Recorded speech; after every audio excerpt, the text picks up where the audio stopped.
Okay, how I like to do this, I wanted to explain this before I started. So when I first start the field, so I've got a fence right here. So I'll put my tractor next to the fence and next to the outside edge of the field for the first pass. And then after that, then I'll just make several passes in here, or maybe even cut a whole section or the whole field or whatever, and then go back around the outside with this towards the fence. But that way I only run over my hay on one pass, and it's the pass closest to the fence and the outer edge of the field, which to me, and you know, that's kind of the dangerous part of the field anyway. That's kind of where you're closer to rocks that have been thrown over by the fence, or maybe stuff that's been pushed under the fence by the animals in places where the pasture borders the field, and or parts of the fence that are down into the field, or even just snagging on the fence. Anyway, it kind of helps you stay in safety and only run over that hay on one pass. Then everything else, then I'm driving in. So the next time I drive, I'm going to be driving right through here where it cut, and then the next time I'm going to be driving right here where it cuts the next time. Anyway, so I'm going to be driving in each cut path after this. So anyway, so it makes it so I only run over it once. I have occasionally seen it done where people try to stick the mower to the outside, and maybe they've got some good reason there, but I feel like I run over less hay, and it cuts much cleaner if you run over the stuff less. Once you run it over, then, I mean, one nice thing about this is if I go around just that one pass, then when I cut, I'm coming back the opposite direction, and it'll cut reasonably clean. But even so, like when you run it over, it does change things a little bit. So I try to only run over the smallest amount that I have to. So hopefully that's a helpful hint for those who may not have thought about that. And anyway, and then another thing with this thing is these things wind up and get going super fast, but I leave it up in the air to start it, and when I'm winding this thing up, then it's gonna sound, you know, to me it sounds like almost reminds me of a jet engine starting to spin up there. It just starts to really hum and spin fast. And then I'll set it down carefully. This thing is heavy, and the controls for the 3-point hitch on this tractor are not the smoothest, so it's really hard to set it down smooth. Once I get it down, I try to keep it down as I cut, and only pick it up if I have to back up to reposition sometime. And then when I do that, I try to do that carefully and then set her back down, and then mostly I try to keep it in forward gear and just keep flying and keep it in hay. I don't care how perfectly straight my rows are or anything like that. What I've learned as far as getting the hay cut, what matters, since I have to rake these little windrows anyway, then they don't have to be perfect. They can be all over the place, and the rake will bring them together later. So timing wise, I can shave off many hours of time if I do not spend a ton of time turning. So what I try to do is I'll just make a turn, get back in the hay as soon as possible. This thing can stay down and just ride right over the top of the windrows, so you don't have to pick it up to turn, and you just do a lot of right-hand turns and just get that thing back in the hay and keep it flying. And it cuts fast. It's not a very wide cut. It's only a 6-foot wide cut, but it can fly.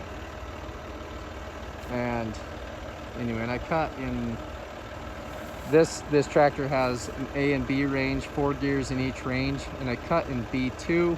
I have tried it in B3, and this machine did fine. I just couldn't steer the tractor. I couldn't look back and forward and keep it in line, and anyway, I ended up missing a bunch of hay really fast just because I just couldn't control it well enough. It was just driving too fast. And sometimes if you have a little bumpier fields and stuff, that would just be problem there. But if you have smooth enough fields, man, this thing can fly. At least it feels like it can fly. Not literally, for those of you who want to go fly it now. I just want to interject quickly here that I did try to speak while I was cutting, but the tractor and mower were a little too loud, so as you watch the next clips, I might do some voiceovers in a couple of spots, but for the most part I'm just going to leave the audio the way it is. So I hope you enjoy.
Right here, as I'm coming around, I've got to make a left turn, and that machine is very heavy. So right there you can see that I have split the brakes so that I can use the left brake separately. And anyway, as I make those left turns, I use that left brake. Otherwise, sometimes it's almost impossible to make a left-hand turn, just because the front end of the tractor is just not heavy enough to pull that around. So with the left brake, then it helps me swing that around.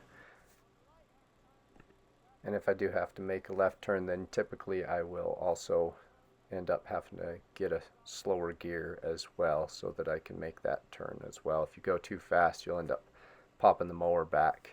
There's a little safety catch on there.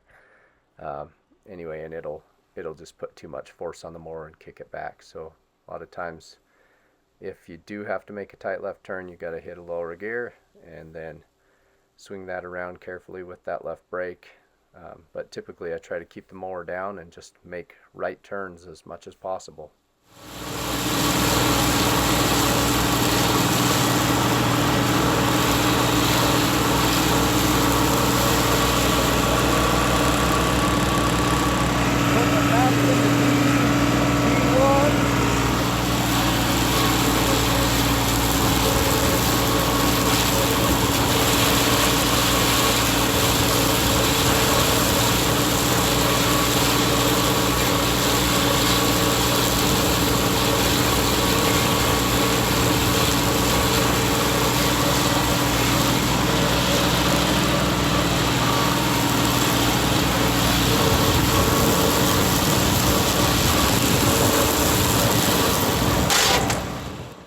In case you're wondering, that's what it sounds like when it hits a rock. Now in this part of the field, I'm going crossways of some old furrows, and so it's really quite rough, but you actually watch that mower and it rides across there quite smoothly. It's amazing how well it rides across the ground on those drums.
close to the